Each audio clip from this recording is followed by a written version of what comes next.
함께 하실 분들을 소개합니다. 이진곤 경희대 개건교수, 고영신 한양대 특임교수, 백성문 변호사, 최진봉 성공회대 교수 이 자리에 나와 계십니다. 안녕하십니까? 네, 안녕하세요. 안녕하세요. 반토막이 보기에 한 컷 쪽은 물컵의 반이 비었다 하고요. 한쪽은 물컵의 반이 채워졌다고 부딪힌 게 아닌지 추미애 대표 그리고 우원식 원내대표 갈등서이 제기됐었습니다. 그렇지만 우린 삐걱댄 바 없다. 우원식 원내대표가 기자간담회를 자청했는데요. 그 상황까지 함께 요약해서 모시겠습니다. 문재인 정부가 제출한 추경안 편성의 목적과 취지를 제대로 살렸는지 정치권은 되돌아봐야 할 것입니다. 야당의 반대로 공공 일자리의 핵심인 중앙직 공무원 일자리는 사실상 반토막이 되었습니다. 통과된 추경안에 대해 누더기니 반토막이냐 하는 평가는 사실을 왜곡할 수 있기 때문에 동의할 수 없습니다. 지난 2달간 원내대표단 전원이 문재인 정부의 제1공약인 일자리 추경 통과를 위해 치열한 협상의 전선에서 얻은 성과이기 때문에 그 당사자의 한 사람으로서 모욕감마저 느낍니다. 이 집권 여당 안에 당대표, 원내대표 간에 갈등이 있는 것처럼 비춰지는 것도 조금만 이렇게 눈치만 이상하면 엇박자, 갈등 이렇게 쓰는데 실제로 그렇지 않고 제가 옛날에 추미애 대표 당대표 출마했을 때 거기 제가 상근 선거대책본부장을 한 적도 있어요. 반토막 추경안 아니었느냐고 추미애 대표가 일가를 하니까 모욕감을 느낀다. 바로 그 자리에서 반박한 건 아닙니다만 우 원내대표 입장에서는 아니 지방 공무원도 확충을 했는데 이 정도를 평가 못 해주나? 결국은 여당의 갈등설 도움 안 된다고 오늘 힘겹게 방송사 오디오맨이 내미는 마이크 박스를 우원식 원내대표가 들어주더라고요. 추미애 대표를 위해서 말이죠. 우원식 원내대표 입장에서는 좀 섭섭했을 거예요. 아, 네. 추미애 대표가 이번 추경안에 대해서 반토막 또 누더기 추경안이다 이렇게 얘기를 했는데 네. 본인은 야당을 향해서 그런 얘기를 했다 하지만 보통 사람들 누가 들어도 협상 당사자인 우원식 원내대표를 겨냥한 것 아니냐 네. 이렇게 느낄 수밖에 없기 때문에 우원식 대표 입장에서는 삼야를 네. 어쨌든 추경에 묶어 가지고 이렇게 거의 추경안이 1조 한 300억 원 정도 11조 300억 원 정도 됐지 않습니까? 조금 네. 깎이기는 깎였지만 그런 대로 다 통과시키고 다만 여야라는 게 협상이 있기 때문에 그중에 공무원 증원 문제에 있어서는 다소 양보를 했기 때문에 주고받기 이런 협상을 통해서 실제로 일자리를 늘리는 데는 큰 무리가 없었다. 이런 입장이기 때문에 그 부분에 대해서 좀 섭섭함을 표명을 했는데 네. 어쨌든 지금 문재인 정부가 내각도 이제 다 꾸렸고 본격적인 이제 개혁 작업을 시동을 지금 걸고 있지 않습니까? 네. 이미 시동은 걸었지만 이제 본격적으로 추진하려는 그런 상황 속에서 그렇죠. 혹시 집권당 내에서 당대표와 원내대표 간에 무슨 갈등설이라든가 엇박자가 나는 경우는 아무래도 정권에 부담이 되기 때문에 우원식 원내대표가 우선 말을 거둬드렸습니다. 그런데 네. 사실 우원식 원내대표 입장에서는 이전에도 여야 협상이 한창 진행 중이고 청문회 그런 과정에서 또 추미애 대표가 네. 이유미 씨 제보 조작 사건 때 네. 머리 자르기다. 이렇게 해가지고 또 협상에 꼬이게 만들고 어렵게 만들었기 때문에 이 나를 디스하는 거 아니냐 속으로 이런 생각도 했을 것 같은데 방금 말씀드린 대로 지금은 모두가 일치 단결해서 네. 개혁을 작업을 철저히 또 추동을 해야 할 그런 상황이기 때문에 수습을 한 것 같습니다. 네, 저 사진을 두고 일부 기자들은 어색한 두 톱이라고 이야기를 하긴 하지만요. 추 대표는 이에 대해서 일절 이야기한 바는 없었습니다. 근데 스멀스멀 기어 나오던 갈등설 아니었겠습니까? 아까 말씀하신 머리 자르기 그리고 청와대 대리 사과까지요. 정작 대통령과 독대한 사람이 우원식 원내대표여서 말이죠. 건너뛰고 가나? 어떻게 생각하셨을지 모르겠어요. 그러니까 사실은 원내 투톱이론 투톱 사이에는 또 갈등 기류가 항상 있게 마련이지 않습니까? 네. 왜냐하면 권력의 사회에서는 그 당연히 있게 마련인데 그걸 이제 야이 잘 그때 수습을 잘 해서 나가느냐 이게 이제 과제겠는데 이번에도 보면 우원식 대표가 좀 되게 섭섭했다기보다 화가 좀 났겠죠. 네. 왜냐하면 2달 동안에는 열심히 해가지고 말이죠. 안 그래도 또 26명이 빠지는 바람에 참 그 우여곡절 끝에 했는데 그런데 추 대표가 그냥 술 넘겨주지도 않고 그걸 꼭 집어서 이야기하니까 네. 아니 그건 또 어떻게 하라고? 당신은 뭘 했는데? 뭐 이런 식의 좀 반감 같은 것도 있고 그랬을 겁니다. 네. 그래서 했는데 어쨌든 그래서 그랬겠지만 이제 또 어떠냐면 뭐 아까 이제 고 교수도 말씀하시지만 이제 저 정권이 이제 출범해서 막 힘차게 나가려는 판에 당내에서 투톱이 그렇게 하면 보기 안 좋지 않습니까? 그 문 대통령이 보기에도 안 좋고 이럴 테니까 네. 이 정도 또 효과는 거뒀으니까 뭐 여기서 거둬드리는 건데 아까 그 마이크 박스는요 제가 보니까 추 대표를 위해서 들어줬다기보다는 네. 거기 뒤에서 안 보이는 데서 이렇게 좀 팔 뻗쳐가지고 그걸 하겠다고 하는 방송사 오디오맨 말씀하시는 거죠. 오디오맨 이 사람을 위해서 같이 거들어줬는데 마침 이제 추 대표가 저기 말하는 상황이었으니까 추 대표를 위해서 들어줬다 이런 점도 되고요. 네. 두 사람이 뭐 적당히 갈등은 오래 가면 안 됩니다. 왜냐하면 치고 빠지고 이래야 되니까 우원식 저 원내대표가 아마 그 점에서는 또 상당히 기량이 있지 않을까 네. 생각이 되네요. 예. 힘겹게 좁은 공간으로 내밀었던 마이크 박스를 받아주는 우원식 원내대표였습니다. 추 대표와 함께 하면서 보좌 아닌 보좌 두 분의 우리의 불화는 없습니다라고 진화를 하는 듯한 모양새를 봤는데요. 이분의 발언은 진화가 되고 있지를 않고 있습니다. 이현주 국민의당 원내수석 부대표의 발언. 이틀째 곱씹어봐도 과연 국민들은 이게 오해였다고 받아들여야 할지 모르겠어요.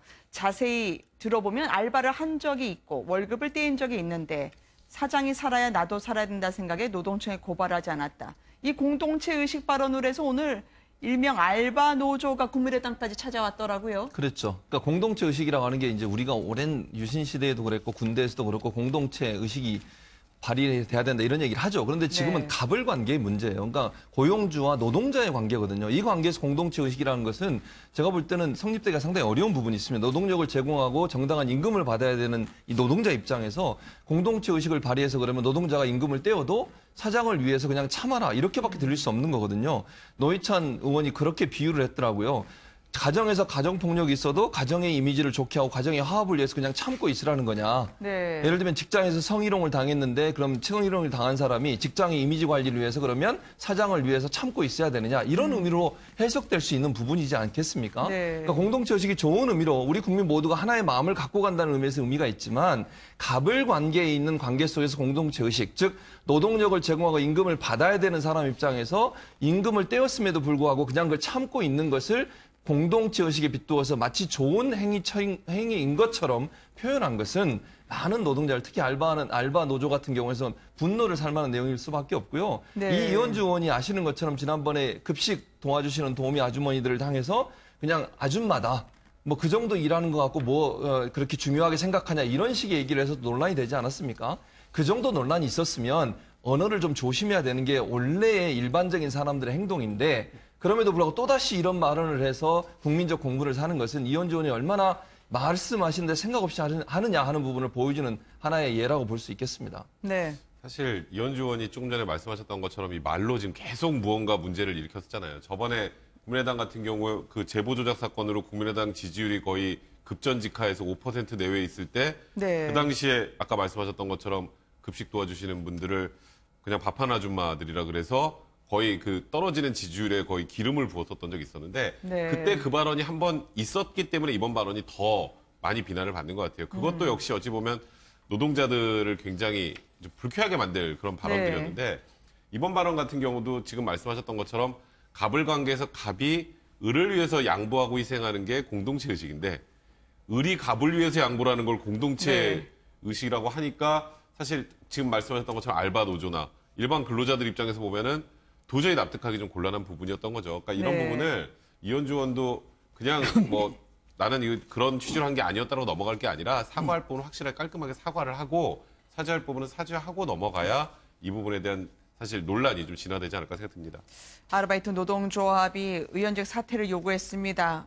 이현주 의원은 억울하다. 약자끼리 괴로울 뿐인데 함께 살아가자는 취지라 했는데요. 을에게 통 큰 양보를 요구한 것이나 다름없었다는 부분 때문에 아직 여론이 가라앉지 않고 있는 것 같습니다. 이제 보수 진영은 내가 다시 한번 세워보겠다. 당 자랑은 할 게 별로 없어서 텔레비전 인터뷰하지 않겠다고 손세례질 쳤긴 했습니다만 결국 홍준표 대표는 개그맨 고개 숙이게 할 입담을 선보였습니다. 박근혜 전 대통령 재판 생중계 결정에 대해서도 이렇게 목소리를 높이던데요. 먼저 홍준표 대표 이야기를 들어보시겠습니다. 이미 인민재판을 한 번 받은 분인데 또 자기들이 규칙 개정해서 인민재판을 또 하겠다는데 그건 뭐 도리 없는 거 아이가? 야당을 지켜볼 밖에. 그렇지. 대표님 그리고 원수영 좀 잔인하다는 생각이 든다. 좀 잔인하다는 생각이 든다. 그만해도 될 건데 정권도 잡았고 이미 자기들은 쫓아내고 집권하고 자기들 할 걸 다 했는데 이제 또 시체에 칼질하겠다. 좀 잔인하다는 생각이 듭니다. 1, 2심 선고 정도만 보여주는 걸 텐데요. 일명 시체에 칼질하는 거. 고마해라 많이 먹었다 아이가라는 영화 대사까지 덧붙인 홍준표 대표였습니다. 이거는 제가 보기에 홍준표 대표가 좀 번지수를 잘못 찾으신 것 같아요. 네. 왜냐하면 조금 전에 말씀하셨던 것처럼 원래 그 재판 공개 관련해서 굉장히 논의가 많이 있었죠. 그런데 선고만 공개를 한 거잖아요. 그러니까 말 네. 그대로 결심 공판도 공개하는 게 아니고 그냥 모든 게 결정난 다음에 재판부에서 유죄가 나오면 왜 유죄가 나오고 그래서 형량은 어떻게 되고만 공개를 하겠다는 겁니다. 그러면 사실 소위 말하는 인민재판, 그 여론재판의 우려도 사라지는 거고 피고인의 인권 침해 소지도 거의 없거든요. 그런데 이제 홍준표 대표가 저런 부분을 얘기를 하시는 건 네. 혹시 지금 공판까지 다 공개하는 걸로 오해하신 게 아닌가라는 생각이 좀 하나 들고요. 네. 그리고 무엇보다도 헌법하고 법원조직법에 보면 재판은 공개하는 게 원칙으로 돼 있습니다. 근데 그동안에 사실 2014년도에 세월호 그 선원들 재판 관련해서는 유족들의 입장을 고려해서 예외적으로 생중이라고 규칙에 그냥 재판 시작하기 전까지만 공개하는 걸로 해놨단 말이에요. 그것을 어찌 보면 정상화하는 그런 과정이었던 건데 이걸 지금 다시 뭐 여론재판 하겠다라는 취지로 얘기를 하시는 건 네. 홍준표 대표가 혹시 공판까지 다 공개하는 걸로 오해하신 건지 아니면 그냥 이게 정치적 수사인 건지 모르겠습니다만 좀 지금 이 발언은 약간 좀 번지수를 잘못 찾은 발언이 아닌가 개인적으로 네. 생각합니다. 저는 이제 홍준표 대표의 저 언급에 일정 부분 공감하는 부분이 있습니다. 네. 물론 이제 재판은 공개돼야 하지만은 공개라는 거 지금 하고 있잖아요. 저기 방청객들 다 가서 다 보고 하니까 그 이미 공개가 되고 있는데 그 이제 생중계도 물론 공개 일종이긴 하겠지만은 네. 또 하나는 선고 부분만 공개를 한다는 거니까 어떤 영향도 미치지 않겠다 이러지만 또 이제 어떻게 했냐면 만약 여권에서 생각할 때 홍준표 대표라든지 여권 정치인들이라든지 또 박근혜 전 대통령 측에서 생각할 때는 이 재판관이 선고를 하잖아요. 네. 선고를 할 때 내 앞에서 카메라가 돌아가고 만약에 이제 그것이 전국에 생방송 될 거라는 것을 미리 알고 할 때 과연 이제 어떤 심리적으로 압박감이 가지 않을까 이런 것도 네. 있으니까 아마 그런 점에서 지적한 점에서는 일정 부분 공감도 간다. 저는 그렇게 말씀드리고 싶네요. 네. 또 짤막하게 한 말씀 드리면은 아마 홍준표 대표가 선거 그 자체만 공개한다는 것을 내용을 알 겁니다. 그럼에도 네. 불구하고 이 내용을 뭐 마녀사냥 또는 인민재판 뭐 여론재판으로 몰고 가는 것은 결국은 문재인 정부가 이 박근혜 재판, 네. 국정농단이라는 사건 자체를 정치 보복으로 그런 이미지, 프레임화하려는 것 아니겠느냐. 또 나아가서는 이번에 선고만 공개를 하지만 그것이 확대되다 보면은 결과적으로 네. 결심이라든가 심리 과정까지도 이렇게 공개해 나갈 경우 거기에서 올 수 있는 뭐 인권 침해 요소랄까 그런 점도 좀 부각시켜 보겠다는 그런 의미가 있는 거 아닌가 그런 생각이 듭니다. 네.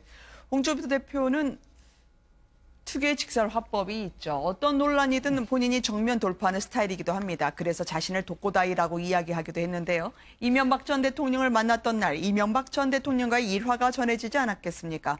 노래를 들려드릴 수 있는데요. 말씀하시면서 가수 김국환 씨의 탓탓한데 환경부 장관 제안을 하니까 네가 나를 모르는데 난들 너를 알겠느냐라는 그 노랫말에 나오는 그 김국환 씨의 타타타 노래를 인용하면서 답변을 대신했더라고요. 그랬죠. 그러니까 본인이 그만큼 저는 이제 이렇게 생각해요. 저게 이제 언론에 어쨌든 공개되는 부분 일정 부분 알고서 지금 얘기한 거 아니겠습니까? 네. 이렇게 이제 방송국에 나가서 얘기를 했으니까 본인이 그만큼 주관 있게 행동하는 사람이다. 네. 장관 자리 하나 준다고 해서 내가 거기에 뭐 가고 안 가고 이런 게 아니라 본인은 본인의 판단과 주관에 의해서 행동한다는 걸 이렇게 드러내고 싶은 마음이 있었던 것 같아요. 네. 그래서 아마 그런 표현을 쓴 것 같고 또 한 가지인데 당에 대해서도 얘기할 때 네. 자기를 당대표 시켜줄 때는 항상 무너진 상태에서 그러니까 안 좋은 상태에서 당대표를 맡게 된다. 뭐 이런 얘기를 했는데 당이 잘 나갈 때는 자기한테 당대표란 말 없더니 당이 힘들고 어려울 때만 자기를 부른다. 그 말은 또 뭐겠습니까? 본인은 그만큼 어려운 상황을 잘 견뎌내고 당을 재건할 네. 수 있는 능력을 갖고 있다. 이런 표현을 하는 거 아니겠습니까? 네. 그래서 아마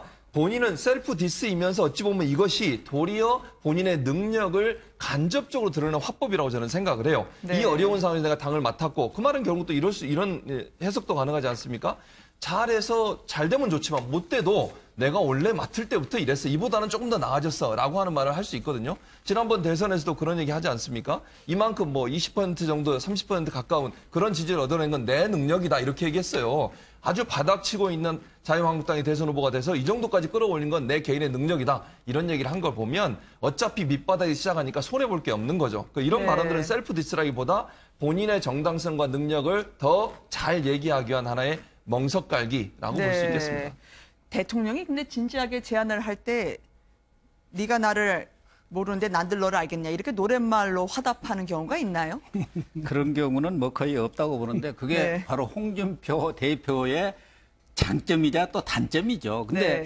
홍준표 대표는 그 시절에도 검사하던 사람들은 법무장관 하고 싶어 합니다. 아. 사실 이 뭐 서열이 있는 건 아닙니다만은 장관이 우열이 있는 건 아니지만 홍준표 대표 입장에서 내가 환경장관 할 군번 아니잖아. 뭐 그런 속으로 내 급수라든가 내 권위 뭐 이런 네. 캐리어로 볼 때는 내가 적어도 법무장관이나 네. 그 이상의 무슨 총리라고 한다면 모르지만 나를 환경장관 시키면은 좀 나를 너무 우습게 하는 거지. 네. 내가 장관 하나 받아서 아이고 고맙습니다 이렇게 할 줄 알았다면 그건 오산이야. 뭐 그런 아마 자만심이랄까 뭐 어떻게 보면 좀 교만심이랄까 그런 것들이 숨어 있다고 봐야겠죠. 그런데 네. 그 말을 사실은 자기가 대선 때 유세하면서 다 했어요. 자기가. 아, 그랬군요. 그렇게 이제 나는 법무장관을 하고 싶어 했는데 말이지. 환경장관 하라더라고. 그래서 그렇게 했다고 이야기하는데 저분이 아까 최 교수도 이야기하고 했지만은 결국은 자기 과시예요. 갔더니 말이지 당이 무너진 게 아니라 폐허에 내가 갔다든지 이런 식으로 아니 이야기하는 또 거. 미국에 갔을 때 창피해서 간 거 아닙니까? 그랬더니 사실 맞다라고 고백을 하더라고요. 이 쥐락펴락하는 입당, 개그맨 시험 볼 뻔했다는 게 실감이 나더라고요. 그 입담은 굉장히 좋은데요. 다만 이제 이것도 생각해야 됩니다. 뭐냐면 계속 입담으로 가면 네. 명색이 제1야당의 대표 아니겠습니까? 그 밑에 지금 그러니까 자신까지 포함해서 자신을 원내니까 네. 107명의 소속 의원도 있습니다. 그다음 수많은 당원도 있습니다. 그 앞에서 자꾸 입담 자랑만 하고 이런 식으로 그야말로 당까지 지금 디스하는 것 아닙니까? 갔더니 무너진 정도가 아니라 폐허더라든지 네. 이렇게 이야기해버리면 그 사람들은 어떻게 합니까? 그리고 홍 대표로서는 입담만으로 충분히 자기 위상을 지위를 지킬 수 있다 칩시다. 나머지 사람들은 뭐 가지고 지키라고 그럽니까? 그럼 모든 이 자유한국당 모든 소속 의원들이 다 입담 자랑해야 됩니까? 모두가 다 개그맨 돼야 됩니까? 그거 아니잖아요. 네. 그러니까 남의 대표가 됐을 때는 남을 위해서라도 그 사람들 위해서라도 무게도 지켜주고 네. 품위도 지켜주고 품격도 지켜주고 이래야죠. 네. 그게 좀 생각을 좀 달리 하셔야 되겠습니다. 미국에서도 선글라스 끼고 나가면 못 알아볼 줄 알았는데 다들 알아봐서 모른 척했다고 하는 홍준표 대표였습니다. 추미애 대표라든지 아니면 자신의 부인의 설거지 논란에 대해서도 일거에 해명하려고 했는데 해명과 변명 사이에 아슬아슬하게 걸으신 건가요? 어떻게 들으시나요? 사실 추미애 대표한테 과거 이런 발언 한 적 있죠. 애나 봐라. 애나보로 들어가라. 이런 네. 발언을 한번 한 적이 있었는데 그 발언을 사과하면서 사실 연수원 다녔어요. 연수원 14기로 동기입니다. 추미애 네. 대표하고 동기인데 너무 추미애 대표가 예뻐서 말을 걸면은 오해 살까봐 네. 말 한 번도 안 했다. 그래서 그 뒤로 그렇게 좀 서먹서먹했다고 하면서 어제 이제 그 관련 부분을 이제 사과를 했고요. 사실 홍준표 대표가 그 대선 기간에 후보 시절에 굉장히 여성 비하 발언 같은 내용들이 자꾸 네. 공개가 되면서 굉장히 사실 곤혹을 많이 치렀었죠. 그때 이제 설거지 관련 발언도 있었는데 네. 사실 자기 지금 둘이 같이 살아서 설거지 열심히 하려고 그러고 열심히 도와주려고 하고 있다고 합니다. 그러니까 내가 지금 엄처시아에서 40년을 살았다 이런 얘기를 하면서 자기는 그렇게 여성을 비할 의도가 없었다라는 취지의 얘기를 하는데요. 아까 이종국 교수님이 잠깐 말씀하셨는데 저는 약간의 이런 그런 유머 감각으로 표현하는 거는 굉장히 좋다고 생각을 하지만 이제 소위 보수를 지지하는 그런 국민들이 말의 품격을 굉장히 중시하는 분들이 많아요. 네. 홍준표 대표가 사실 후보 시절에도 말이 좀 너무 심하다라는 것들이 굉장히 많이 논란이 됐었잖아요. 물론 약간의 유머는 좋으나 약간의 그 말의 품격이라는 측면, 그리고 또 이런 한 당의 그 제1야당의 대표로서의 좀 묵직함, 이런 부분이 조금 부족하지 않았나, 그런 부분은 좀 아쉽습니다. 2009년이었죠. 환경노동위원장이었던 추미애 당시 의원이 최저임금법을 상정 안 하니까 집에 가서 애나 보든지 배지를 떼라라고 이야기했던 부분에 대해서 예뻐서 그랬다. 내가 쑥스럽고 잘 말을 못 붙인다라고 했던 홍준표 대표입니다. 이렇게 남아이런 중천금이어야 되는데 남아이런 풍선껌이 되면 어떻게 하느냐. 하태경 의원이 이야기를 하던데요. 담뱃값도 풍선껌이 되나요? 아니면 김이 빠지게 되나요? 아니면 국민들 오늘 정치권에서 상당한 논란이 일었습니다. 자, 이제 2,500원으로 내립시다. 이거 올렸던 게 자유한국당인데요. 그렇죠. 국민건강 걱정돼서 올린다고 했는데 이제 국민건강 괜찮아진 건가요? 아니, 저는 2,500원 내린다면요? 제가 볼 때 국민 건강이 괜찮아진 게 아니라 사실은 이제 문재인 정부가 증세하려고 하니까 증세에 대해서 서민 감세론 맞불을 놓겠다라는 그런 취지로 근데 들리시죠? 저게 어찌 보면요. 그렇게 자유한국당에서 얘기하는 포퓰리즘의 전형 아니겠습니까? 본인들이 얼마 전에 올려놓은 법안을 다시 내리겠다고 하는 것이 이게 국민들을 볼 때 우스운 일 아닙니까? 아니, 본인들이 올릴 때는 아무 생각 없이 포퓰리즘으로 올렸습니까? 그걸 또 다시 내리자고 주장하는 것이 논리적으로도 그렇고 상황적으로도 그렇고 제가 볼 때는 국민들 볼 때는 포퓰리즘의 전형으로밖에 보이지 않습니다. 본인들이 그렇게 공격하는 말인 포퓰리즘을 실제 본인들이 한다고밖에 볼 수 없고요. 정말 정부가 추진하는 과세에 대해서 비판할 수는 있어요. 그러나 네. 저런 방식으로 정부의 어떤 과세 정책에 대해서 비판을 하는 것은 정당성도 이를 뿐더러 설득력도 떨어지는 요소입니다. 그래서 비판을 하되 지금 본인들이 올려놓은 걸 다시 내리겠다고 하는 것은 정말 누가 봐도 이건 포퓰리즘적인 성격이 강하기 때문에 저런 말은 안 하시는 게 좋을 것 같습니다. 이 담배값 인하 얘기를 지난 대선 후보 토론회에서 얘기했다가 심상정 당시 후보한테 혼난 적이 있습니다. 네. 먼저 사과부터 하고 하세요. 네. 담배값 올리는데 당이 지금 그걸 내리겠다고 한다면 그건 자가당착 아니냐 이가 혼난 적이 있는데 사실은 이 홍준표 대표 입장에서는 본인이 물론 그 당시 새누리당의 당원인 것은 틀림없지만 본인은 당시는 경남지사를 하고 있었기 때문에 담배값 인상의 어떤 직접적인 그런 그 주도를 한 입장은 아니었다고 봐야죠. 그 당시는 최경환 네. 부총리 이런 분들이 주도를 했기 때문에 이 담배값 문제에 대해서 본인은 이렇게 결백하다 이렇게 생각할 수도 있겠습니다만은 사실은 논리적으로는 얘기 안 되는 거고 어떻게 네. 보면은 문재인 정부의 이러한 부자 증세에 대해서 서민 감세 네. 그래서 어깃장을 놓자는 얘기 같기는 합니다. 그럼에도 불구하고 이 민주당이 야당 시절부터 이 담배값 꼼수 증세 아니냐 해가지고 네. 강력히 항의도 하고 담배값 내리라고 하고 박근혜 정부를 공격했기 때문에 사실은 이 담배값 인상이라는 것은 담배값 인상으로 인해서 건강 증진보다는 세수를 증대하기 위한 그런 하나의 꼼수라는 것은 천하가 않은 문제고 그래서 네. 이 부분에서는 오히려 민주당 측에서 먼저 이런 담배값이라든가 그동안 잘못된 그런 그 서민 증세 이런 부분은 적폐 차원에서 좀 단호하게 내리고 네. 올릴 부분이 있을 때는 정당한 부분을 올리는 그런 조치를 취하는 게 더 옳을 것 같습니다. 이거는 반성을 하고 얘기가 나왔다면 좀 얘기가 다를 수 있었어요. 네. 근데 그냥 저게 나오는 건 뭔가 의도가 있다라고 느낄 수밖에 없는 거고요. 사실 이게 파급력은 좀 있을 겁니다. 담배값이 다시 2,000원이 떨어지게 되면 담배 피시는 분들 네. 항상 굉장히 환영받을 만한 내용인 거고요. 거기다가 사실 담배값을 인상할 때 국민건강 증진을 기치로 내걸었었는데 실질적으로 지금 다시 원래대로 똑같이 팔립니다. 담배값만 네. 올랐을 뿐이지 담배를 피는 분들이 그렇게 줄어들지도 않았거든요. 그렇다면 그런 부분에 대한 정책의 잘못을 사과하고 이 부분을 같이 논의해보자라고 했다면 좀 진정성이 있었을 텐데 이게 또 절묘하게요. 이 네. 담배 때문에 거치는 세금이 대략 한 5조 정도 되거든요, 1년에. 네. 근데 이번에 그 소위 말하는 더불어민주당에서 또 네. 청와대에서 얘기하는 초부자 증세. 그게 딱 한 1년에 한 5조 정도 거쳐요. 그 부분을 뭔가 상쇄시키려는 것 아니냐라는 그런 느낌 때문에 지금 뭔가 의도성을 의심받고 있는데 사실 이 부분은 자유한국당에서 좀 이 부분에 대한 법안을 발의할 거여도 그런 부분에 대한 얘기를 좀 선행을 하고 진행을 한다면 논의가 좀 가능할 부분도 있을 것 같다는 생각이 듭니다. 담배 피시는 분들은 체감할 만한 액수인가요? 근데 이게 양면성이 있거든요. 네. 물론 체감할 만한 그 돈이지만은 그게 오래 되면 그 체감이 무뎌져 버린단 말이죠. 그래서 저는 뭘 부탁드리고 싶으냐면 이런 문제, 세금 문제라든지 담배값, 특히 담배값 같이 민감한 문제는 좀 당내에서도 진지하게 논의한 후에 네. 그렇게 말씀을 하십시오. 툭 내던지지 말고. 네. 참 이래저래 서로 뜨거운 걸 건드리긴 하는데 누가 추스릴지를 모르겠습니다. 어쨌든 자유한국당 측에서는 정우택 원내대표 통해서요. 일단은 신중하게 접근하겠다라고 오늘 밝힌 상태입니다. 함께해 주신 여러분 고맙습니다. 감사합니다.